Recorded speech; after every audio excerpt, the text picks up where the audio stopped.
Porém, o yoga vai além disso, né? Ali a gente aprende a respirar de certa maneira dentro daquelas posturas e a gente começa a perceber como é possível se olhar. Olhar. O que o yoga quer é que a gente conheça a nossa verdadeira natureza. Interessante, ele quer caos da cidade com a harmonia do yoga. E o que eu quis dizer com essa mensagem? O yoga está aí para você fazer do jeito que dá, como que dá. Existe um local ideal, um local silencioso? Tem. Todo mundo consegue fazer isso o tempo todo? Claro que não. Mas a intenção é levar o yoga para todos e que todos possam aí ter os benefícios da prática, né? Olá, seja bem-vindo a mais um Physê Saúde Integrativa, seu podcast onde você tem cuidados com a saúde, onde você aprende mais como cuidar do seu corpo, cuidar da sua mente. Então, isso é essencial, né? Se você quer aprender mais, né? Fica aqui, fica ligado, né? Que a gente vai ter hoje uma entrevista sensacional, né? Uma grande pessoa que vai trazer um ótimo conhecimento. E para você, né? Que está ligado no Physê Saúde Integrativa, se inscreva no canal, né? Curta, compartilhe com as pessoas que você adora, com quem você acredita que realmente esse conteúdo vai ser importante. E lembrando que a gente tem a nossa campanha no Apoia-se.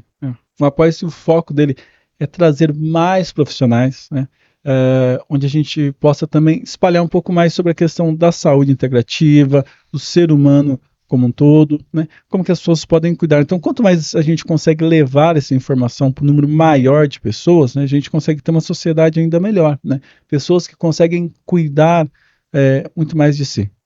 E a gente hoje vai trazer um assunto muito legal, muito importante, né, sobre o yoga, como que ele vai ser essencial na nossa vida, como que ele pode ser acessível para diversas pessoas. Então, se você teve curiosidade ou tem curiosidade para saber um pouco mais sobre essa prática, fica ligado.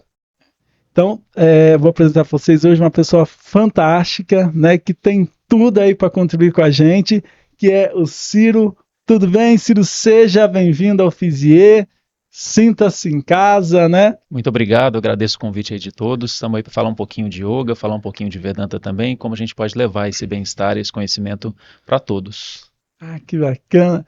Então, sempre que a gente começa, Ciro, começa com aquela pergunta clássica, né? Quem é o Ciro? O que o Ciro faz? De onde o Ciro vem, né? O que você tem para apresentar para a gente, né? Bem, eu sou um professor de Yoga e Vedanta, já estudo e trabalho com isso há uns 20, 25 anos, já parei até de contar o tempo. Sou natural do estado de Goiás, comecei minha trajetória lá e já morei em Florianópolis e agora estou em São Paulo há muitos anos estudando, praticando aqui. Tenho uma escola, né, o Espaço Yogapada, e ali eu atendo em aulas regulares e também atendo no dia a dia também com workshops, cursos e assim por diante. Né? Além disso, tem um projeto Yoga na Rua, que é um projeto que leva yoga para as pessoas, né, na rua, nos parques. Já foi feito em São Paulo, Goiânia, Florianópolis. É um projeto que tem a intenção de levar, né, o yoga para todos, né? Porque a gente tem uma luta aí para tirar o yoga só das escolas de yoga e popularizar, porque eu acho que isso que interessa, né? Levar o conhecimento e o bem-estar para o maior número de pessoas. Ai, que bacana, né? Se ele então, imaginando quem te apresentou, né? Que a gente tem contato com a Luana, que é a esposa do Pedro, que já veio fazer uma entrevista com a gente também. E aí, quando a gente fala de yoga, o que levou você, né, à prática do yoga? A sua família tem uma tradição, você já tinha esse conhecimento? Porque no Brasil, né, não é uma coisa. A gente pratica, mas não é algo que é tão popular, que é tão comum, que, né, faz parte 100% do dia a dia das pessoas. E a gente vê que o yoga ele é fantástico, né? O que levou, o que despertou você pro yoga? Foi alguma pessoa? Foi alguma coisa que você viu, né? Onde surgiu? A minha história é engraçada. Eu não tenho nada a ver com yoga. Eu sou um cara da comunicação e da música. Trabalhava assim, eu era no começo, com 20 e poucos anos, eu tinha me formado em comunicação, trabalhava com redação, eu trabalhava numa empresa que estava desenvolvendo o que era novidade no momento, que era site. Toda empresa tinha que ter um site, imagina isso, 2000 e pouco. E também trabalhava com cultura, com eventos, tocava, participava de eventos, às vezes eu participava até da produção, então eu trabalhava de dia e à noite. E isso com o tempo me levou a um quadro de estresse, né? E foi uma dica de uma professora de canto, olha isso, eu não sou cantor, mas estava estudando canto, e ela falou assim, você está com uma certa dificuldade, eu sinto você um pouco tenso e tal, por que você não procura yoga? E eu, né, aquilo ficou na minha cabeça, e um belo dia eu estava em Goiânia ainda, estava andando, caminhando lá no Horto Florestal, onde o pessoal faz caminhada e tal, e encontrei uma amiga professora de yoga. Pronto, lá fui eu fazer a minha primeira aula, fez o convite e tal. Tomei uma surra da aula, entrei numa aula muito puxada de Ashtanga, que é um estilo de Hatha Yoga muito intenso, muito puxado, e na época eu estava meio sedentário. Mas gostei da surra que eu tomei, me fez bem. E pronto, fiz a matrícula e comecei ali como qualquer pessoa, né? Comecei a praticar 2 vezes por semana. Foi amor à primeira vista, comecei. O que era 2 vezes por semana virou né, cursos de final de semana, workshop, livros. Na época a gente se usava muito livro, né? A gente tinha como a melhor fonte de informação e tal. E foi tomando conta, aí fui fazer meus primeiros cursos mais aprofundados, o tempo foi passando, fui convidado para abrir uma primeira turminha, né? E isso aí o resto é história, né? O lado começou a tomar um lado profissional da minha vida, né? Foi mais ou menos por aí que foi o início da trajetória. Né? E aí quando a gente, eu estava até estudando, vendo algumas coisas sobre yoga, né? Ele tem, você conseguiu observar, né? Que tinha o Ciro antes do yoga, o Ciro depois do yoga, teve uma mudança que as pessoas, infelizmente a gente está em uma sociedade que a gente tem que ter assim, tem que ter algo prático. Se eu faço isso, tem que ter esse resultado. Né? Necessariamente o yoga ele não vai te falar, você vai fazer uma aula de yoga hoje para resolver todos os problemas, né? E que as pessoas esquecem, mas ele serve para quê? Né? Isso vai mudar minha vida no quê? Então, assim, e talvez ela não consiga entender que não é você fazer uma aula, né, que vai ter uma mudança radical na sua vida, né? Você acha que você acredita que tem realmente essa prática, né, que vai mudar, ou qual que seria a função mesmo, né? Bem, essa pergunta é muito boa, Isaías, porque assim, no Ocidente, o yoga, ele se aproximou das academias, né, de ginástica. Porque quem olha de fora, vê o pessoal fazendo aquelas posturas e aquelas sequências, é uma ginástica indiana. Vai me trazer saúde. Bem, não chega a ser uma mentira isso. Realmente, se eu faço práticas de Hatha Yoga e faço aquelas posturas que todo mundo já viu, que todo mundo conhece, vai me trazer saúde física, energética, cardiovascular, né, vou me sentir melhor e todos aqueles benefícios que uma atividade física pode trazer para mim. Porém, o yoga vai além disso, né? Ali a gente aprende a respirar de certa maneira dentro daquelas posturas e a gente começa a perceber como é possível se olhar para si mesmo, olhar para o nosso fluxo mental, olhar para o nosso fluxo psicoemocional e assim ter uma visão melhor, por isso que é uma prática de autoconhecimento. Então assim, não é que existe um Ciro antes e depois, existe uma pessoa que consegue olhar para si com novos olhos. E ela consegue se conhecer melhor. Às vezes eu estou preso naquela confusão mental, emocional e não consigo, né, distanciar e ter um olhar sobre aquilo. Como no yoga eu aprendo a dar um tempo, baixar minha bola, respirar melhor, ficar dentro daquelas posturas me leva a isso, porque não é fácil ficar ali dentro. Tem posturas que eu né, passo um sufoco no começo, depois tudo vai se assentando e à medida que tudo vai assentando em mim, eu consigo perceber que o meu emocional assenta e eu tenho um novo olhar sobre aquilo. Então, por isso que eu fico uma pessoa mais sábia. Eu consigo ver, eu tenho essa característica, eu tenho aquela outra, eu sou meio estouradinho, eu precisava rever isso daqui, eu tenho essa qualidade. E assim eu vou, né, percebendo quem eu sou verdadeiramente. Não aquele ser confuso que estava emaranhado em pensamentos e emoções, né? Porque, e aí tá que você falou um ponto interessante, né? Então, observando, você fala, você vai para as aulas, e aí você tem ali as posturas que você tem que fazer. E eu já ouvi algumas pessoas falar, mas eu não vou fazer yoga porque eu não consigo ficar naquela posição que a pessoa coloca o pé em cima da cabeça e tem uns... Não, isso não é para mim, né? Porque ela tem, às vezes, a visão, né? Que é uma ginástica, né? Não, eu não quero fazer esse tipo de ginástica, eu não consigo fazer aquelas posições. E aí ela acaba olhando, acho que tendo a visão meio que é um estereótipo, né? Isso. Então, assim, só exercício. Não, se for exercício, eu vou correr na rua, eu vou fazer isso, que é mais fácil. E pelo contrário, né? Aí, as posições, cada posição ela tem uma função, então, assim, a posição ela tem um objetivo de fazer com que eu possa olhar para mim mesmo, que eu tenha esse conhecimento. Vamos pensar assim, ó. Imagine que yoga é uma caixa de ferramentas. Imagina que é uma caixa de ferramentas, aquela completa, aquela que você vai na loja lá e você sonha em ter, com todos os tipos Sim.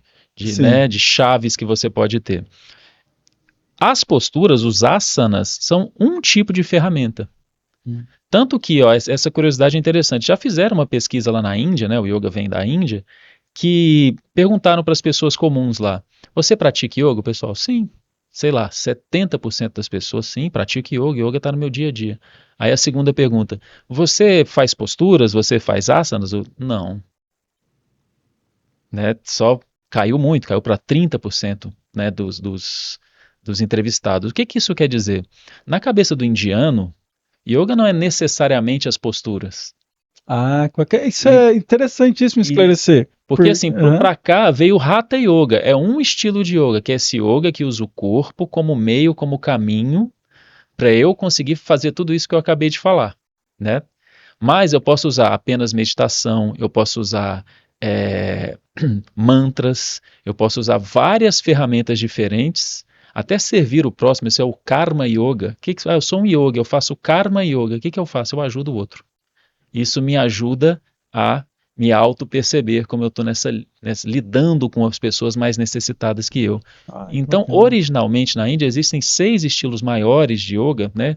Que alguns trabalham o físico. Então veio toda essa família de Hatha Yoga que veio para o Ocidente, Power Yoga, Ashtanga Vinyasa Yoga, Iyengar Yoga, aí vai. Agora tem um monte, né? Que o ocidental Sim, também é ótimo para sim. inventar, né? Então existem vários, alguns tradicionais, outros mais modernos, né? Mas o que interessa não é um fim em si mesmo. A postura é uma ferramenta para eu chegar num objetivo de autoconhecimento, para perceber assim, quem sou eu? O que eu estou fazendo aqui? Como é que funciona essa estrutura que eu tenho, que tem mão, que tem energia, que tem pensamento, que tem emoção? Como é que eu faço para melhorar, né, e encaixar toda essa bagunça que eu não consigo lidar? Então, no Ocidente popularizou isso, mas originalmente você tem toda outra gama, né, de ferramentas para você utilizar. E que bacana, quando você traz essa clareza, né, que o que a gente tem no Brasil, o que é mais popular é o Hatha Yoga, então isso acho que abre muito campo de visão, porque tem várias pessoas, né, não, acho que acredito que grande parte da população brasileira acaba acreditando, então não vou fazer exercício, é para um determinado tipo de pessoa, e quando você fala, não, isso é um dos elementos, né, Isso aí. você tem vários outros, e aí você fala, você pode praticar o yoga com a meditação, fazendo isso. Então, o foco principal é esse autoconhecimento, né? Como que você vai conseguir esse autoconhecimento? Qual ferramenta eu posso utilizar da melhor forma? Porque pensa comigo, ó, vamos falar, uma pessoa que tem problema de mobilidade. Vamos pensar naquele físico lá. Foi. Deixa eu passar um pouco. Não, mas vai se falando agora, né? E é uma pergunta que, mas é uma pergunta que, mas é uma coisa que eu não sabia de verdade, né? Que tinha essas. Eu vou interromper aqui, tá? Pode dar um pause aqui, beleza? Beleza. Ciro, então, a gente fala, então, o teu um Hatha Yoga é uma ferramenta, né? Então, necessariamente, eu posso praticar o yoga, né? Se eu tiver alguma limitação física, de outra forma, né? Sem ser o Hatha Yoga. Posso ter outra maneira também, né? É isso. Pensa comigo, uma pessoa que tem limitação, uma pessoa que é paraplégica, uma pessoa tem aquele físico muito famoso, o Stephen Hawking, que ele teve uma doença degenerativa e ele foi perdendo completamente, né, até o poder da fala. Essa pessoa estaria fadada a não praticar yoga? Não faz sentido isso, porque tem todo tipo de gente no mundo. Então, assim, a gente usa o físico para atingir o psicoemocional e conhecer a nossa consciência. Mas eu posso utilizar outras ferramentas, meditação, estudo, assim por diante. O que o yoga quer é que a gente conheça a nossa verdadeira natureza. O que ele quer dizer com isso? Eu fico achando que eu sou o meu corpo físico, eu me identifico comigo, eu me olho no espelho, né? Mas assim, quem sou eu? Eu sou aquele cara de 8 anos de idade, de 18, de 30, de 40, de 80? Muda o tempo todo, né? Eu tinha cabelo, não tenho mais cabelo, meu cabelo era de uma cor, meu cabelo mudou de cor. Então isso não pode me definir como ser, como pessoa, né? Esse corpo vai desaparecer, esse corpo um dia vai padecer, né? Mesma coisa, meu aspecto energético, minha vitalidade, ela muda durante esses, 80 anos que eu tenho aqui, né, encarnado. Meu aspecto mental, psicológico também, esse é o que mais muda, né? 5 minutos atrás eu estava ansioso, agora eu acalmei, daqui a pouco eu estou nervoso, daqui a pouco eu acalmo de novo. Isso não me define como ser também, porque isso balança, isso muda, isso altera o tempo todo. Né? A gente poderia, né, acontecer, Deus me livre, eu perder uma mão. Uhum. Vai ser triste? Vai, mas eu não vou deixar de ser eu mesmo. Então, essa mão não me define. Eu quero ter as duas, é lógico. Mas, se isso acontecer, a vida segue, O né? corpo, ele não Não é sou você, eu, né? né? Esse é o questionamento. Então, o yoga foi indo, foi mergulhando, foi, né, dissecando isso para encontrar um local que não muda. Não muda. Então, se eu posso fazer os exercícios, a meditação, né? E tem mais algum outro ponto Estudos, pranayamas, Estudos. que são os respiratórios do yoga, né, para Uhum. conhecer minha vitalidade. Então, basicamente, esse pacote vem de questões éticas comigo e com os outros, que são os yamas e niyamas. Uhum. Eu posso fazer os asanas, que são, né, as posturas, sequências de postura. Uso pranayamas, que são respiratórios, né, para eu trabalhar a energia, o meu prana, minha vitalidade. Uhum. Né, e faço o trabalho também psicoemocional da meditação, que é Dharana, Dhyana e Samadhi. Concentração, meditação e o pessoal chama de iluminação, né? Mas não Uhum. entendo iluminação daquele jeito que você acha que o cara vai ficar 2 palmos Sim, levitando, né? é mais a força da expressão. E aí tem um ponto interessante que eu acho que quando você fala do processo de meditação, né, acho que envolve, né, as pessoas têm um pouco essa curiosidade. Hoje eu já vi algumas pessoas fazendo uma pergunta, eles fazem, tem alguma coisa a ver com religião? Porque se eu for meditar eu tenho que ficar pensando em Deus ou não pensar em Deus. E o Brasil, você tem uma coisa religiosa muito grande. Isso. E tem pessoas às vezes que é meio com receio, mas não é da minha religião, tem medo, mas tem que meditar o quê? Tem que pensar, né? Então o que seria? Tem relacionado? Não tem nada a ver, né? O yoga, ele está inserido no que a gente chama de hinduísmo, né? Hinduísmo, para eles, é Sanatana Dharma. A palavra hinduísmo é uma palavra de quem é de fora, né? Que é os hábitos, a religião, a espiritualidade dos hindus, né? E o yoga está inserido naquilo, mas não necessariamente você vai ter que se converter para aquilo, né? É porque se usa muito aquela simbologia de Shiva, de Ganesha, e aquilo como é estranho, é muito diferente. E as pessoas olham e ficam com receio, mas... Imagina Shiva, que é o deus indiano, é um cara sem camisa, cabeludo, com tridente na mão. Se a pessoa é muito fechado, ela vai já ter uma linguagem, né, uma visão estranha sobre aquilo. Mas não é nada disso. Quando eu vou meditar, a meditação ela permeia várias espiritualidades mundo afora. Né? Um monge católico, ele trabalha com aspectos de meditação, mas com certeza. A meditação nada mais é do que a consequência de uma concentração profunda num único ponto durante muito tempo. Vamos fazer uma analogia aqui para todo mundo entender. Quando ontem à noite eu fui deitar para dormir, escovei os meus dentes, botei meu pijaminha, boa noite. Eu relaxei profundamente. Qual que é a consequência de um relaxamento profundo? O sono. E vira uma chave, eu não consigo falar a hora específica. A minha mente, ela se liga de alguma coisa, ela vira uma chave, da vigília para o sono. Então, eu posso falar que o sono é só a consequência de um relaxamento profundo. A meditação é a mesma coisa. Eu concentro num ponto, por isso que se põe uma vela, por isso que se repete um mantra, por isso que tem um professor guiando, né? Tem várias ferramentas também meditativas. E eu concentro, eu vou me acostumando a ficar quieto, concentrado. Um belo dia, minha mente vira uma chave, ela sai da vigília e entra no aspecto mental, num local mental conhecido por meditação. Então, não há nada demais. A gente põe muito esoterismo. Uma coisa que é simples, banal e desmistificada.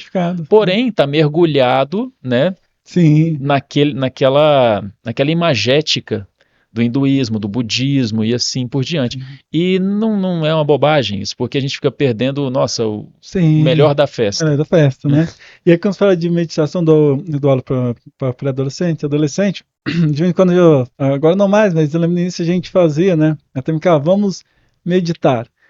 E a criança fica, mas eu tenho que parar de pensar, mas eu não consigo parar de pensar, né? Quando eu fico quieto, eu tô pensando, mas eu não consigo. E ela fala, eu não consigo, eu desisto. Porque ele tem a seguinte concepção: para meditar é como se meu cérebro desligasse, eu não tenho que pensar em nada. Como assim não tenho que pensar em nada? E aí vem toda mas se eu paro para meditar e começo a pensar no trabalho, na minha mãe. Eu começo a trazer todos os problemas, e tem pessoas que eles têm às vezes até esse medo. Não sei se isso é comum, você já ouviu falar, às vezes ela tem até esse medo de parar para pensar, para meditar, porque aí começam a vir os problemas, né? Ela começa a pensar em todas as dificuldades. Nossa, mas eu tenho emprego, tem aquela conta para pagar, E aí, talvez, deixa eu ir pro caos, porque no caos eu estou o tempo todo ocupado, não penso nos problemas, né? Isso. E aí tem que falar, olha, quando eu vou dormir, nossa, é terrível. Coloca a cabeça no travesseiro, aí vem todos os problemas do dia a dia, né? E tem certo receio, né? Como que eu consigo livrar disso, se não é possível? Como eu consigo controlar, né? A nossa mente, né, ela é povoada por pensamentos que vêm e vão, e cada pensamento carrega um emocional. O pensamentos tem um amiguinho, emoções, sentimentos, estão sempre juntos, né? Então, você definiu muito bem o que acontece no processo meditativo. O cidadão senta para meditar e para quieto, né? Mas a mente não para quieta porque ela está na inércia do dia a dia que ele está acostumado na vida, das pressões do dia a dia. Então a mente, para o cidadão sobreviver, ela precisa ser dinâmica. Senão você não atravessa a rua, você é atropelado, né? Você não pode ficar moscando ali porque uma moto te pega. Sim. Né? Então, o que vai acontecer? Eu tenho que me acostumar com o processo. E o se acostumar com o processo é isso que você acabou de falar. Medos, angústias, apegos, né? Só que devagarzinho eu tenho aquela frequência mental, aquele ritmo mental que está ali a 1000 por hora. Aí eu repito aquilo semana que vem, 2, 3 vezes por semana, e aquilo vai diminuindo o ritmo. Por isso que se usa a expressão não pensar em nada, mas não é verdade. Você só vai diminuir o ritmo. É só uma expressão que se usa. Porque se você pensa em não pensar em nada, você já está pensando em alguma coisa. Então eu estou diminuindo o ritmo, estou tendo capacidade num ritmo mais lento para olhar para todas estas questões, por isso a prática de autoconhecimento, está no nome já. Eu preciso, para me conhecer, eu preciso ver minhas angústias, eu preciso ver minhas dores, eu preciso lidar com isso. E tem questões que são mais cabeludas, né? Por isso que é um processo longo, que eu tenho que repetir muito, muito, até que eu esvazio isso. Pensa comigo, quando o professor de meditação fala, olhe para os seus pensamentos. Essa é uma frase clássica, comum. Tem 2 pessoas na sua cabeça? Como é que você consegue olhar para os seus pensamentos? Então, por isso a gente fala, a mente ela é só uma ferramenta, igual a sua mão é uma ferramenta. Né? Só que a sua mente é uma ferramenta sutil para você lidar com o mundo. Mas você não é a sua mente, você só está identificado com ela. Você é essa consciência que precede a mente, que olha para ela. Olha que interessante. Então eu consigo perceber, olhando com o tempo, né, igual seus alunos falaram, isso é jovem, aí é mais agitado, né? Aspecto hormonal, momento da vida, né? Então eu vou devagarzinho tateando isso, né? Até que chega um dia que vira igual ligar um interruptor, eu aperto, ligo e desligo esse aspecto mental. Ou seja, resumindo, é prática. É prática. É prática. Né? Prática é sempre, e acho que sempre bom a gente ressaltar, é sempre aquele autoconhecimento para você conseguir lidar consigo mesmo diante de diversas situações, né? Porque tem pessoas que acontecem a mesma, quer dizer, um problema que é semelhante, e tem pessoas, e elas lidam de formas diferentes. Né? Às vezes, diante de uma tragédia, uma pessoa se sente totalmente desesperada, não sabe o que fazer, e a outra ela consegue, né, parar, pensar, respirar e tomar no momento ali a melhor decisão. Né? Então, esse autoconhecimento ele tem exatamente essa função também, né? Uma definição que eu adoro do yoga o yoga é a prática para você lidar com você mesmo, para você tolerar a sua existência. Tem gente que não tolera a própria existência, por isso que precisa de muito estímulo. A pessoa, hoje em dia, com rede social e tanto estímulo que a gente tem, né, a gente está passando por esse grande desafio, que ainda mais os jovens, né, quem está vindo agora. A gente já tem uma história, uma trajetória, consegue lidar melhor. Mas quem está sendo criado nesse mundo está com uma mente acostumada a ter estímulo a cada 5 segundos, porque o TikTok, o Reels... Ele faz o processo, né? Quanto mais rápido, você tem que... E as pessoas não têm mais paciência para ficar 5 segundos, 10 segundos, 15 segundos recebendo um conteúdo. E isso é um desafio que a gente tem agora adiante, né? Então esse aspecto emocional, psicoemocional, para eu aprender a lidar com tudo que a vida me entrega, e matar no peito e botar essa bola na grama e seguir a jogada, É o que o yoga e as práticas de autoconhecimento trazem. Por quê? As pessoas acreditam que uma prática como yoga é para o bem-estar. Isso não é uma verdade. O yoga ele é tão bonzinho que ele te traz bem-estar. Você sai de lá com uma certa leveza. Mas você pode fazer uma prática meditativa, fazer uma prática de yoga e sair com uma coisa que você não conhecia, ativou um gatilho mental. Isso é ótimo também. Uhum. O ser humano tem que aprender a lidar com o desconforto. Por quê? Porque o desconforto existe. Ele está aí. Você não vai encontrar um platô emocional calmo e tranquilo para sempre. Isso é uma ilusão, né? Então, essas práticas querem te trazer estrutura para você lidar com isso que você acabou de falar, que esses altos e baixos emocionais que você vai ter, papai vai morrer, mamãe vai morrer, seu pet vai morrer, você pode ter, olha o exemplo do Rio Grande do Sul, o exemplo da pandemia, Sim. coisas inesperadas. Então o desafio está sempre ali na esquina, Uhum. né? Como ele existe, nada melhor do que você ter musculatura, você ter estrutura para lidar com algo que vai acontecer. Se eu ficar desejando um local, um paraíso, um Éden, né, que sempre não vai acontecer nada, eu estou negando a própria existência, a própria realidade, como a vida se apresenta para mim.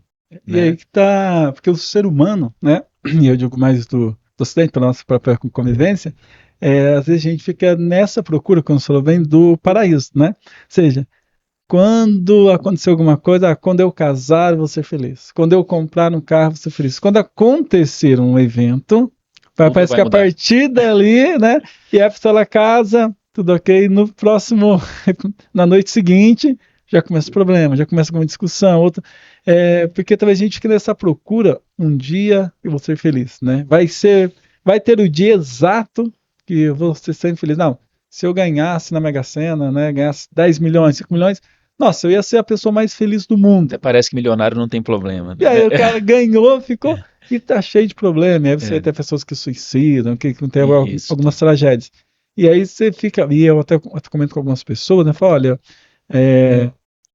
eu acho que a felicidade, né, essa busca, esse autoconhecimento, ele é diário, né, quer dizer, é o momento, né, porque você fica sempre pensando aqui, por exemplo, a gente está aqui, mas às vezes a gente está pensando, olha, daqui a 20 minutos eu tenho que fazer isso, daqui a 20 minutos eu estou resolvendo, e o tempo todo, né, parece que nós, enquanto pessoas, a gente está sempre tentando resolver o que vai acontecer daqui a 15 minutos, daqui a 20 minutos. E nunca o momento agora, né? Existe um irmãozinho do yoga chamado Vedanta, e o Vedanta resolve exatamente essa questão. Olha como esses indianos foram inteligentes. Sim, o Vedanta fala o seguinte, o ser humano é um insatisfeito por natureza. E isso é importante, porque é isso que faz a roda girar.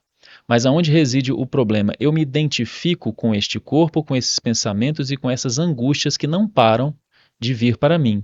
E esqueço quem eu sou verdadeiramente. Porque eu já sou essa felicidade, eu já sou essa paz, eu já sou tudo isso que eu procuro. Mas meu foco está lá no pensamento, está lá na emoção. Quando todas as vezes que eu sento, relaxo, amenizo, faço um exercício para assentar o meu espírito, quem aparece é sempre um ser adequado, pacífico, capaz, tranquilo, sempre. Então esta é a minha essência, a minha consciência é exatamente isso. Mas eu fico achando que foi a meditação que me deu isso, que foi o yoga que me deu isso. Mas não, na verdade o yoga, a meditação é só um faxineiro, uma pessoa que veio organizar o seu aspecto psicoemocional e te mostrar assim, você já é calmo, cara. Você já é feliz. Então esses eventos, essas identificações que eu tenho, né? Vou casar, vou ter um carro, vou ter um filho. Meu casamento está ruim, vou ter mais um filho. Mais um filho. Na verdade, isso são fugas, são, né, coisas que eu procuro para resolver questões que eu não estou olhando para mim. Né? É bom ter novidade, é bom ter aspectos novos, claro, é excelente. Quem não gosta de uma novidade, ganhar um dinheirinho a mais? Mas não é isso que vai resumir as minhas questões. Sim. Né? Então a gente tem que lembrar disso. Quando eu relaxo, amenizo, né? Eu vou lá para a Bahia e tiro uns dias lá, fica, nossa, a Bahia me curou. Ajuda. Mas é porque você saiu daquele turbilhão mental e se identificou com a sua essência. Sim. Quando eu e minha esposa, a gente viaja para o sul de Minas, né? Aí você vai, fica uma semana, né? Uns 10 dias. Aí você volta, fala, nossa, fui lá, parece que recarreguei toda a energia, aí você volta, aí você fala, chegamos no caos, né? Isso. Tava no bom, Por que com eu a voltei? família, aí você volta, você tá naquele caos. E é exatamente isso, quando você procura talvez esse conhecimento, esse autoconhecimento, você não, tava bom, mas estou voltando, mas você consegue talvez ter esse controle, né? E a gente tem sempre uma função social, a gente vive em sociedade. Então a gente tem que ter essa noção do que o yoga chama de Dharma. Dharma é esse assoalho social. Eu não consigo gravar o podcast, né, se não tem pessoas envolvidas. E a gente está dentro de um prédio, tem toda uma estrutura Sim. colocada para a gente estar tendo essa conversa. Então, se eu não faço e não tenho uma estrutura para lidar com as questões do dia a dia, trava essa engrenagem toda. Então, tem um aspecto que eu preciso estar aqui para esse formigueiro funcionar. Né? Então eu não posso abrir mão, desistir, vamos mudar para o mato, vamos isso, porque eu vou estar sempre dependendo do outro. Né? Sim. Eu não fiz essa roupa, eu não cortei meu cabelo. Você tem essa relação constante. Então é importante que eu aprenda a lidar com a minha existência, porque todos dependem um do outro, e quanto melhor eu lidar com esses anseios, desejos, frustrações que eu tenho, melhor, mais autoconhecimento eu vou ter, melhor vai funcionar essa engrenagem. Então é como se eu estivesse colocando óleo nessa corrente para ela girar melhor, né? Bacana. E aí você volta, que você trabalha lá na sua escola, né? A prática que você trabalha lá, são com todos esses elementos? Com a meditação, com Hatha Yoga, né? Ou é mais algo específico? Não, a gente trabalha numa prática de yoga completinha, Uhum. né? Todo yoga que tem postura é Hatha Yoga. Aí você tem estilos de Hatha Yoga, né? Uns mais apimentados, outros mais suaves. Por que isso? Porque tem mente mais acelerada e tem mente mais assentada por natureza. Então ali numa prática de yoga completa, você vai ter um mantra inicial, que é o tal do Om, né? E tem mantras maiores e tal, porque eu preciso concentrar as pessoas. Ó, tá começando a prática, o juiz apitou, né? Aí vai começar agora. Aí você faz alguns exercícios preparatórios, você faz uma sequência de posturas, aí ela pode ser mais animada, que você vai suar a camisa um pouquinho, ou ela pode ser bem calma, tranquila e acessível. A gente consegue atender ali dos 8 aos 80. Eu tenho alunos que estão no auge da forma, que estão voando, e tem pessoas da terceira idade, que têm questões de mobilidade, que também têm os benefícios do yoga. Na sequência das posturas, você faz um relaxamento profundo, voltou do relaxamento, faz um final de meditação e um mantra final. Isso vai dar 1 hora e 10 de prática, né? E ali você, durante a aula, o professor vai guiando a prática, ele já tem essa experiência, e ali ele vai pincelando esses elementos que nós estamos conversando aqui para ajudar a pessoa a ter as sacadas, né? Para ela se perceber. Tá. Então a postura, ela não é para um condicionamento físico. Eu vou fazer uma postura, ela vai dar uma consequência, mas o foco principal dela não é. Então, cada postura, ela vai levar você a ter um nível de consciência, uma postura que é mais elaborada, que é mais simples. Isso, porque você, imagina, eu te coloco numa postura simples, em teoria é mais fácil você ficar ali, porque o professor está contando respirações, é uma sequência que vai somando, né? Como se fosse uma coreografia, para a gente entender. Então, eu começo por posturas mais acessíveis, né? E vou respirando ali e vou ensinando a pessoa a manter o foco no que está acontecendo dentro de cada postura. Você está dentro de um lugar, né? A postura é um local que seu emocional foi colocado. Aí eu estou só em pé na postura na montanha, no Tadasana, eu aprendo a ficar em pé, muito fácil. Aí começa a desenvolver aquilo. Quando começa a virar um pretzel, né? Quando começa a torcer a pessoa toda e a pessoa vai desenvolvendo com o tempo, com os meses, com os anos, aqueles locais eles não são tão simples da pessoa estar ali dentro, quieta, respirando, não conversa, olha para você, não se conversa em aula de yoga, né? Você fica ensimesmado. E este local difícil, você caber dentro de uma caixinha, o emocional grita muito ali. Então é sempre devagar, com calma, e vou levando a pessoa para ali. Necessariamente a prática tem que ser difícil, eu tenho que fazer posturas impossíveis? Não. Isso eu posso ir para esse lugar, mas existem vários caminhos, né, para tornar aquilo acessível. Uma prática, de novo, ela pode ser bem cabeluda, difícil, complicada, desafiante, ou não, ela pode ser super acessível e que vai te trazer os mesmos benefícios. Tudo depende da turma e do objetivo que você tem ali. E eu não preciso sair dali, né, dessa aula, entre aspas, levitando. Posso sair dali, talvez um pouco mais estressado, mais cansado, não tem problema algum, ou é regra, não. Entrou, você tem que sair daqui. O objetivo da prática é te trazer, te colocar para fora dela, né? mais focado, mais consciente, mais presente. Porque, na verdade, o que você aprende ali na prática é um teatro da vida real. Então, o professor de yoga, ele quer te colocar numa atenção psicoemocional, para você lidar com o que interessa, que é com a rua, com o dia a dia, com o seu trabalho, com o seu familiar, com tudo que você, com o banco, com as contas e os desafios. Mas pode acontecer de você ir numa prática e ali ativar algum gatilho emocional e você sair meio mexido. Acontece. Faz parte. Né? Faz parte. É igual você ir numa sessão de análise e você sair mais maluco ainda, né? Porque mexeu. Encostou o dedo ali. E nos processos iniciais sempre dá um choque, né? E depois aquilo vai amenizando. Por isso que a prática tem que ser constante, né? Quem envereda e tem o estilo de yoga, né? Uma pessoa que segue um estilo de prática de yoga e é um yogi, ele pratica todo dia, ele já acorda às 5 da manhã, faz a prática dele, porque ele sabe que aquilo é como escovar os dentes, você precisa repetir e repetir todo dia, né? E aí a gente, antes nos bastidores, a gente fala, você foi para a Índia, né? Acho que isso é muito legal, né? Interessante. O que você conseguiu descobrir lá, né? O que trouxe essa visão, né? Aliás, primeiro, por que você foi? Né? Foi uma viagem para turismo, para autoconhecimento, né? Bem, a Índia, quando o cara vira professor e, né, estuda, vira um desejo conhecer a Índia. Imagine que você é um japonês que estuda samba. Vai chegar um momento que você vai querer vir ao Brasil, ao Rio de Janeiro, a Bahia, né, os locais onde nasceu o samba, né? Então é a mesma coisa, você desenvolve esse desejo, então você começa a se interessar pela Índia, você começa a ver a importância da Índia no desenvolvimento do mundo.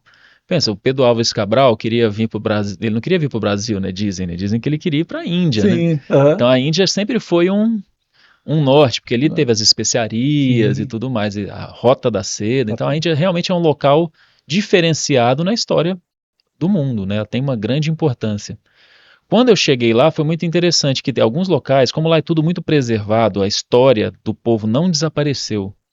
Ela foi invadida, ela teve questões, né, incríveis de guerra. Recentemente, a ocupação inglesa, mongol, muçulmana, ela passou por muitos problemas, mas de uma maneira mágica até a cultura deles se preservou, não se perdeu. Então você vai nos templos, você vai ver todas aquelas histórias lá, e aquilo parece um filme do Indiana Jones, assim, que você, né, mergulha numa cultura ancestral que está ali, viva, né, pulsante. E é muito interessante, porque eles são muito diferentes da gente em muitas coisas. Né? A noiva casa de vermelho. Né? Imagina no Brasil a noiva casar de vermelho. A noiva fica esperando lá no local do casório, da festa, e é o noivo que vai desfilar pela cidade. Né? Olha como tudo é invertido, né? E só para falar de algum aspecto cultural. Então eu achei riquíssimo, um país riquíssimo, alimentação muito boa. A gente vê aqueles vídeos do pessoal comendo na rua. Se eu for para a Índia, vou morrer de fome, vou ficar no hospital o resto da vida. Não vai comer. Nem aqui no Brasil você come na rua, nem em qualquer lugar. Então, assim, é porque o pessoal pega o que é peculiar, né, o que é diferente. Mas assim, comi em excelentes restaurantes, comida muito saborosa, muito boa. As especiarias vieram tudo de lá, né, coisa que a gente usa aqui, muitas coisas vieram de lá, né. E o que me chamou a atenção mesmo é que é um povo muito receptivo e que tá aquela bagunça organizada. Você vê aqueles vídeos, aquela bagunça, nossa, que gente louca. Mas você vai lá, você não sente uma pressão, você não fica acuado. Na verdade, você relaxa lá. É um caos organizado. Isso, é uma harmonia caótica. Uma harmonia caótica. E eu achei muito gostoso, eu fui lá para estudar, né, e também fazer turismo, é lógico. Eu tive a oportunidade de ir no Rio Ganges, lá, não na parte já que depois que ele desce e polui e tal, mas lá no nascedouro, que é no norte da Índia, eu fui na nascente do rio, entrei, ele vem dos Himalaias, né, então teve esse lado turístico, mas também teve o lado de ir para o ashram, que são as escolas, né, Sim. e ter a oportunidade de estudar, né, com os caras, né, com os grandes professores. Outro estigma também que tem no Ocidente é todo guru é problema, todo guru tem questões de assédio sexual, financeiro e tudo mais. São os exemplos ruins que tem em todas as áreas do conhecimento. Mas você tem excelentes escolas lá de estudo. Eu fiz os Vedanta Camp, Yoga Camp, né, que eu fiquei 15 dias imerso vivendo, acordando 5 da manhã, dormindo 8 da noite, né, vivendo aquilo. E para quem gosta, é um prato cheio. Eu ficaria lá muito tempo, assim, porque você se acostuma com aquilo, né? Assim, é algo que a comunidade toda ali é uma prática comum. Parece que está todo mundo nessa mesma harmonia, conversando entre essas com É, a mesma linguagem, eu né? acho que essa noção de espiritualidade que o indiano tem é um pouco diferente da nossa. E não criticando a nossa, é só diferente, né? Religião pra gente é uma coisa que eu vou na igreja, no culto, no terreiro e Sim. sigo aquilo, né? Me parece que a espiritualidade indiana ela está mais inserida no dia a dia mesmo das pessoas. Todo comércio que você vai tem um altarzinho ali, tem um negocinho ali. Eu vi um altar engraçado que estava lá com motivos, né, indianos, assim, Ganesha, aquele Aham. elefantinho, tal, Shiva, e um sagrado coração de Jesus ali. E eu, ué, Não é né? tão, não é, catolicismo não é Aí, algo tão aí presente eles lá, falam né? inglês, né? Eu perguntei, Aham. mas desculpa, né? Eu não tenho nada com isso e tal, mas me chamou a atenção. Por quê? Não, um amigo ocidental que vem sempre aqui, todo ano vem, eu gosto muito dele, ele me deu, falou que é o Deus dele, eu achei bonito, eu deixei aqui também. Né? Então eles são mais. A gente já é plural, eles são mais ainda. Lá, para a gente ter uma ideia, na Índia, se eu não me engano, tem mais de 40 dialetos, línguas faladas. Então é um povo muito plural, por isso que a gente fica com aquela noção de caos, né? Mas como a gente acabou de falar, existe uma harmonia e essa espiritualidade está na base desse povo. Então você tem muita gente que pratica yoga e tem gente que não pratica yoga também, mas que tem essa noção mais harmônica da convivência, né, entre as Sim. pessoas. Eu esqueci numa lojinha uma bolsa, aquelas bolsas de tiracolo assim, Aham. e imagina, de turista tal. Imagina se fosse aqui. É, Infelizmente essa dependendo do bolsa. local, você não consegue achar Eu mais. cheguei depois, ele me chamou, ó, sua bolsa estava no mesmo lugar onde eu estava sentado. O cara nem guardou. Ele só deixou ali para eu achar de novo, né? Então, assim, isso me chama muita atenção, assim, a gente tem às vezes um olhar preconceituoso, né, que a gente acaba porque é estranho, Sim, é sim. diferente, e eu me senti muito bem e recomendo. Só recomendo ir sempre com guia, né, porque é um local muito diferente, Diferente. hábitos diferentes, né? Tem questões que eles precisam melhorar, muita coisa, é um país que sofre muitos desafios, né? Não é né, um lugar perfeito, mas no frigir dos ovos, na conta final, é uma grande experiência para Você quem vê. gosta de autoconhecimento. Você tem a população, eu acho que hoje em dia é a maior população que a gente tem no mundo, né? Passou a Um China. bilhão e Isso. 600 milhões, uma coisa assim. Então, assim, se você pega um país onde tem 200 milhões de pessoas, né? 8 vezes maior, 7 vezes maior que o Brasil. Então, assim, com certeza você tem ali. E é tão interessante porque você tem uma população tão grande, né? Com pensamento um pouco similar também, como você falou, talvez essa cultura isso não consegue se dissolver tanto, né? Isso é muito interessante, você conseguir manter essa harmonia. Além do yoga, tem alguma outra técnica que seria concorrente com o yoga lá também, ou não? Yoga, de certa forma, ele é geral, né? Ou tem alguma outra prática? Olha, isso é interessante, não tem no Brasil, mas é algo comum É, entre eles. a cultura indiana está baseada muito, né, no estudo dessas escrituras, dos Vedas, isso Aham. é a base da cultura deles, e a partir dos Vedas você vai ter grandes escolas do conhecimento. Né? Então você vai ter o Yoga, o Samkhya, você vai ter o Vedanta, você vai ter o Ayurveda, que é o estudo da vida, né, da Uhum. saúde, que é a medicina, né, indiana.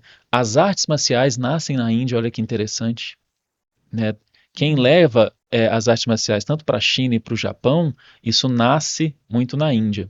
Quando eu fui pela primeira vez para a Índia, coincidentemente tinha uma chinesa mesmo, né, Uhum. no grupo. E conversando com ela, ela falou assim: não, a gente aprende na escola na China que nós somos uma sociedade influenciada originalmente pela cultura védica. Então, é uma cultura realmente mãe, né, ancestral mesmo.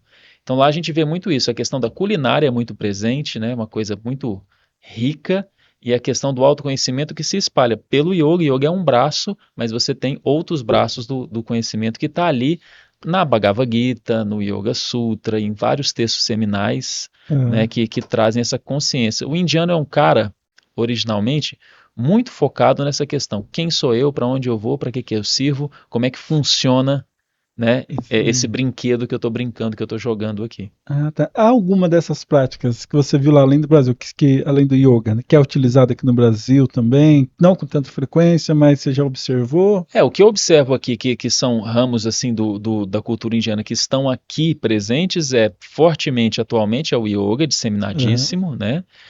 O Ayurveda que cresce a cada dia, até há 5 anos atrás eu falava sobre Ayurveda, as pessoas, o que é isso? Aí hoje em dia, o Ayurveda da Índia, né, a medicina indiana e tal. A culinária, porque para eles a comida é o remédio. Sim. Você vê põe no YouTube depois e você põe lá receita indiana e procura, você vai dizer, nossa, a gente refoga alho e cebola e pronto, né? Lá os caras têm todo um processo de temperos, de massalas, né, que são as misturas tal, né, de temperos que cuidam da saúde. Eu fui num terapeuta ayurvédico lá e eles passam, o que eu vou fazer? É um médico, né? Sim. Aí ele te passa uma receita de culinária mesmo para você se alimentar melhor e a partir daí ter mais saúde, né? Não vai passar, toma um medicamento X aqui, vai na farmácia, compra para A eliminar essa farmácia é dor. a horta, né? Farmácia é a horta. Então o que eu vejo assim bastante é isso. E o Vedanta, né? O Vedanta que cresce com alguns professores, está se falando muito mais do Vedanta, que é esse exercício que eu falei agora há pouco de entender, né? Dissecar e entender quem eu já sou feliz, eu já sou a consciência, qual que é a minha verdadeira natureza, aonde que eu me identifico e aonde eu deveria estar me identificando, né? Aí tem um ponto que você falou no início, que é um dos projetos que você tem também, ele falou que na sua sala de aula, onde você trabalha, sei lá, que o silêncio ali, né, para você poder chegar no seu objetivo, ele é essencial. E aí tem a sua outra prática, você falou que é o yoga na rua, que você não consegue controlar o ambiente externo, né? Como que funciona isso, né? Aquela você já não tem o silêncio. Como que você consegue trabalhar? Às vezes você tem até tá ali parado, concentrando, vem alguém um pouco que está sem noção, pergunta, e aí, você sabe onde fica tal local? E como que é isso? É mais difícil? Não é mais difícil? Porque eu acho que isso é interessante, que às vezes você vê, né? Não sei se de fato a pessoa tal, ela quer só tirar alguma foto, fazer um vídeo, cara, meditando na balada. Eu não sei se é um lugar interessante que ela fazer, mas acho que deveria ficar em casa, mas tudo bem. E aí você pega até, porque é até interessante quando você traz esse ponto, porque nem sempre às vezes você tem um tempo, né? E aí pessoas às vezes que são mais pobres e tal, tem outro caso que consegue, que é um pouco mais corrido, não consegue reservar um tempo no dia. Eu gostaria de praticar, mas eu só tenho uma meia horinha, né? Gostaria talvez de fazer no parque, perto da minha casa, alguma coisa que eu achei muito interessante. Como será que eu faço? Mas o professor falou que tem que ter um lugar de silêncio ou não precisa ter. Como você trabalha isso, né? Primeiro, a gente nunca vai ter o momento e o local ideal para nada, e para o yoga muito menos. A gente tem que fazer com o que tem. O yoga, ele é muito democrático, por quê? Eu preciso de um tapetinho e 1 metro quadrado para fazer uma prática. Então todo mundo tem do lado da própria cama, você tem um espacinho ali que você consegue desenrolar um tapetinho e fazer sua prática. Apesar do yoga ele estar no Brasil ainda ser um pouco elitista, a essência do yoga é totalmente democrática, é você e um tapetinho. Porque isso foi legal, porque às vezes você pensa, mas espera aí, vou praticar yoga, eu tenho que pagar um local, tem que ser o quê, fazer uma mensalidade, tô apertadíssimo aqui, tô com as dívidas ali, não consigo mais pagar, então infelizmente não vou conseguir praticar.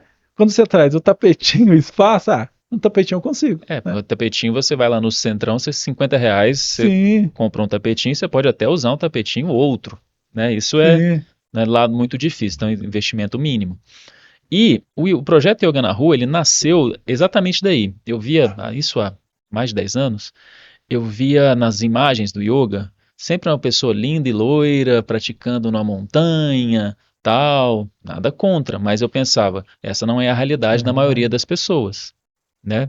Aí para causar um certo barulho, eu saí na rua e comecei a bater foto de posturas de yoga no centrão de São Paulo.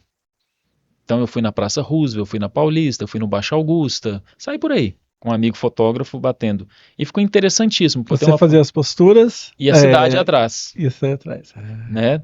Isso ficou muito interessante, porque é o caos da cidade com a harmonia do yoga. E o que eu quis dizer com essa mensagem? O yoga está aí para você fazer do jeito que dá, como que dá.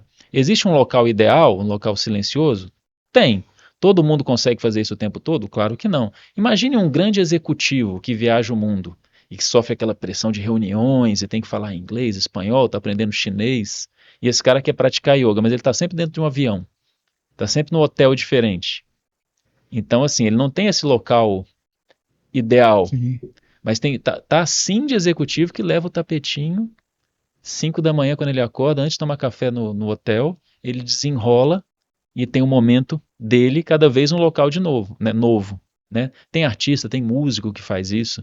Então o que eu quero dizer com esse exemplo é, você pode sozinho na sua casa, né, aprender as técnicas, e hoje em dia você tem aula online, você tem informação e boa informação online, você desenvolver esse hábito, né? A minha escola, por exemplo, eu dou aula presencial e online. Consigo levar para as pessoas também. E você tem projetos como o meu, de aulas na rua, que estão se espalhando cada vez mais na cidade. Todo sábado no Ibirapuera, no Parque Augusta, e né, no Paraíso tem, para todo lado tem. É gratuito o Tem projeto? muitos que são gratuitos e tem muitos que são que o pessoal dá o que pode, né? Então, A maioria dos professores que dão aula na rua, eles fazem isso como Karma Yoga, que é a doação. Doação. O Karma Yoga significa isso, são ações que eu faço sem interesse maior. Eu quero lá só dar uma aula. Se foi uma pessoa, se foi 30 pessoas, isso não está entrando na conta. Eu tenho um conhecimento, eu quero passar esse conhecimento para frente, né? Então, muitos e muitos professores reservam, né, um horário na agenda para fazer o tal do Karma Yoga, que é essa doação que a pessoa faz. E tem muitos e muitos outros que são projetos, né, acessíveis, né, que a pessoa paga R$30, paga uma coisa simbólica. Né? Então, hoje, graças a Deus, tudo está se disseminando, porque em teoria, quanto mais se pratica yoga, melhor para todo mundo. Melhor para todo mundo, né? Você tem algum caso de alunos, né, que fizeram, olha, quando eu comecei com ele, né, estava num nível tal, depois eu vi que, nossa, teve uma mudança, ou a própria pessoa relatou que teve uma mudança de vida completa, né? Tem sim, isso a gente escuta semanalmente, assim, que quando eu cheguei, a gente brinca, Isaías, que a escola de yoga é para raio de maluco, é uma brincadeira que a gente faz, porque a pessoa chega lá muitas vezes mexida. Imagina, o cara tá jantando em casa com a família, a menina tá lá e fala, tô difícil, vai lá no yoga me disseram que é bom. Então, muitas vezes a pessoa chega em crise, né, numa escola de yoga, que está precisando de um auxílio. Pode ser físico, pode ser energético, pode ser psicoemocional. E começa a praticar e começa, né, a ter o hábito do yoga na vida, os primeiros relatos são, tô mais calmo, tô dormindo melhor, né, consigo ir no banheiro melhor, muitas pessoas têm questões, né, de prisão de ventre, questões de libido, e libido é saúde, né, importante ter uma boa libido, e isso começa, esse é o início do autoconhecimento é isso, né, coisas básicas do dia a dia, né, durma melhor, relaxa, a cabeça melhor na hora do conflito, né, a vida começa a ficar mais harmoniosa, né, então, rapidamente, uma prática, o cara começa a praticar hoje, dali 1, 2, 3 meses, já aparece rapidamente os primeiros benefícios. Parece falando assim, nossa, 1 mês, 2 meses é muito tempo? Não é, né, gente? Então, uma vida toda exato. muito pouco, porque as pessoas estão muito automatizadas agora, né? Tem que ser quanto mais rápido eu obtenho resultado, né? E aí você falava de uma prática da questão da alimentação, porque ela vai curando, né? Ou aliás, ela vai eliminando alguns problemas e tal. E às vezes as pessoas elas não têm essa paciência, né? De melhorar a alimentação, tudo para poder melhorar. Não, mais rápido você comprar um medicamento, né? E mais caro, né? E ele vai agir direto no princípio ativo e eliminou. Mas o que está por trás disso? Né? Não adianta, você talvez ter uma alimentação toda desregulada, não funciona, e o problema sempre está voltando, mas sempre vai à base. Você fala, eu vivo à base de medicamento. Né? Cada vez mais comum, infelizmente. Cada vez mais comum. Na aula eu brinco que, como a gente aprende a respirar pelo nariz e conhecer a própria respiração, isso rapidinho já traz o benefício, porque tem gente que não sabe respirar, tem dificuldade, porque vive numa ansiedade, né? Então só isso já ajuda muito a pessoa. Na aula eu sempre brinco, aqui a corrida é o seguinte, quem chegar por último ganha, né? Porque eu quero reduzir essa pessoa, né? Então tem hábitos que você vai ganhando, criando ali, né? Você aprende a ser pontual, você aprende a ser uma pessoa mais silenciosa, observadora, né? Você vai aquele momento, a prática de yoga é o seu momento, então eu aprendo, esquece o mundo, deixa os outros para lá, os problemas lá da porta para fora. Na próxima horinha eu vou ser um pouco egoísta, eu vou cuidar de mim, né? Porque como é que eu vou cuidar dos outros se eu não tenho uma estrutura interna? Não tem como, não tem como você ajudar ninguém se você está todo zoado, Sim, né? sim. Então você tem que ter esse momento no seu dia a dia para você diminuir. É 15 minutos? É melhor do que nada. Meia hora é melhor do que nada. Tem uma hora? Que bom, faz uma hora. Existe um provérbio que fala, se você tem tempo, você deveria meditar 1 hora. Se você não tem tempo, você deveria meditar 2. Né? Para encontrar, né? Porque se eu não estou tendo tempo, preciso encontrar tempo, né? Bacana, né? Ciro, nossa conversa aí chega no final. Achei muito legal, muito interessante mesmo toda essa informação que você trouxe, né? Acho que esclareceu um pouco mais sobre essas questões, né, do yoga. Qualquer pessoa pode fazer, não se limitar às condições físicas, né? E como que a gente faz para poder encontrar o Ciro, para poder fazer uma aula, né?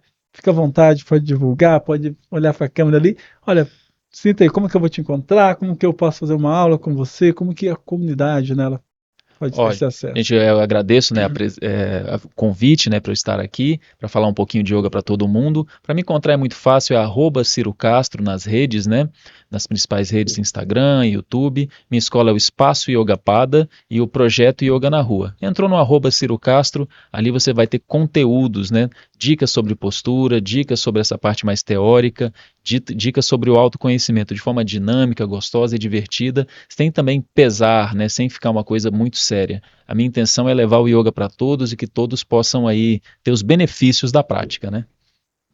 Legal, que bacana, Ciro. Agradeço muito de coração mesmo, né? Essa sua presença aqui, né? E sinta-se convidado para outras vezes também. A gente tem outros projetos, né? Até comentava com você, a gente talvez espere que você participe e leve, né, essa prática para que mais pessoas possam conhecer. Fico muito agradecido. Eu agradeço, muito obrigado, Elisandro. Valeu. Você que nos acompanhou até aqui, né? A gente novamente peça aí, compartilha, curta, né? Inscreva-se no canal, isso é muito importante. Quanto mais pessoas inscritas tem, né, mais o YouTube ele vai recomendar. E também, se você às vezes não consegue ver o vídeo, a gente está no Spotify, né? Essa entrevista ela vai no YouTube, na sequência está lá no Spotify, tem outras entrevistas também. Então, você que está às vezes correndo, né, está no seu dia a dia, está no trabalho, consegue pelo menos colocar o fone de ouvido e obtendo essas informações. Então, a gente agradece a sua presença, que esteve conosco, e até o nosso próximo episódio, até o nosso próximo podcast, com mais um outro excelente profissional para trazer mais informações. Obrigado e até mais.